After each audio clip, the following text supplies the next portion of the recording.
Hi everyone, आज हम आप लोगों को बताऊंगा विपासना ध्यान कैसे करना चाहिए और इसकी खोज किसने की। इस विषय में ओशो द्वारा कही संक्षिप्त टिप्पणी को हम आप लोगों के साथ साझा करना चाहूँगा।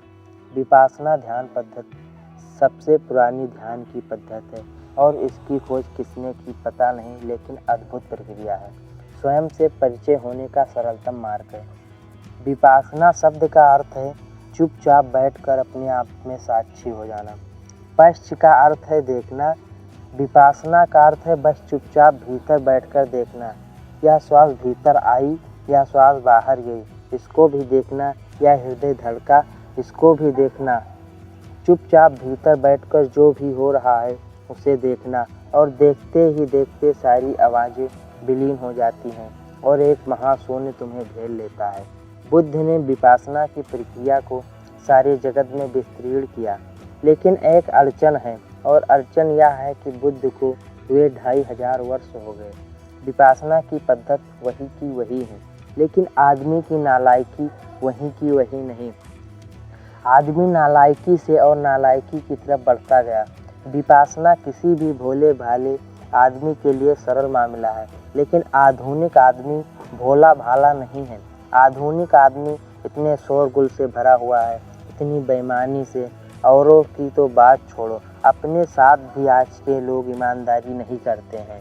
इसलिए यह कठिन मामला है।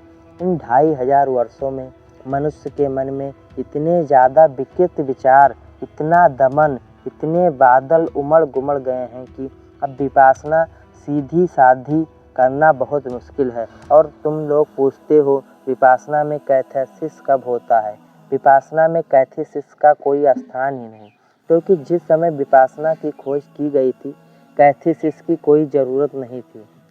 अब अगर कैंसर ही ना हो तो कैंसर की इलाज की क्या ज़रूरत। इसीलिए मैं अपने सन्यासियों को विपासना में प्रवेश करने से पहले सक्रिय ध्यान का आग्रह करता हूँ, ताकि सक्रिय ध्यान में सारा उपद्रव कूड़ा करकट बाहर फेंक दे, खिलाता हुआ छोटे बच्चे हो जाए, फिर विपासना शुरू करें। लेकिन अगर तुमने सीधे विपासना शुरू की तो तुम एक खतरा मोल ले सकते हो। वह तुम्हारे भीतर इकट्ठा है, वह दबा ही रह जाएगा। ऊपर ऊपर तुम शांत दिखाई पड़ने लगोगे, लेकिन भीतर ही भीतर सारी अशांति इकट्ठा हो जाएगी।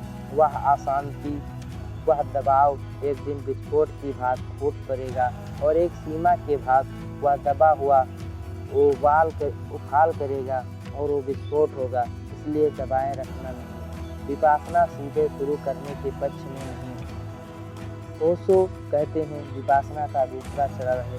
2000 वर्ष पहले पहला चरण था, अब विपासना दूसरा चरण है। अब पहला चरण सक्रिय ध्यान है। सक्रिय ध्यान तुम्हें विपासना के लिए तैयार करेगा।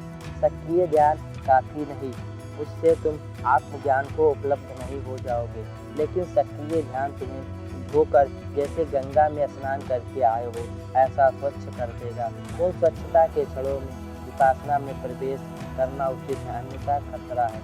लेकिन बड़ी मुश्किल यह है, हजारों वर्ष बीत जाते हैं, लोग अतीत को ऐसे जोर से पकड़ते हैं या भूल ही जाते हैं कि वह अतीत किन्हीं और लोगों के लिए निर्मित किया गया था, तुम्हारे लिए नहीं। तो विपासना के शिक्षक अभी भी विपासना सिखा रहे हैं, और उन्हें पता ही नहीं कि इन 2500 वर्षों में आदमी पर क्या गुजरी। तूफान गुजर गए, आंधियाँ गुजर गई, आदमी के भीतर इतनी टूट फूट इकट्ठी हो गई, इतना कूड़ा करकट इकट्ठा हो गया कि उसे साफ कर लेना जरूरी है।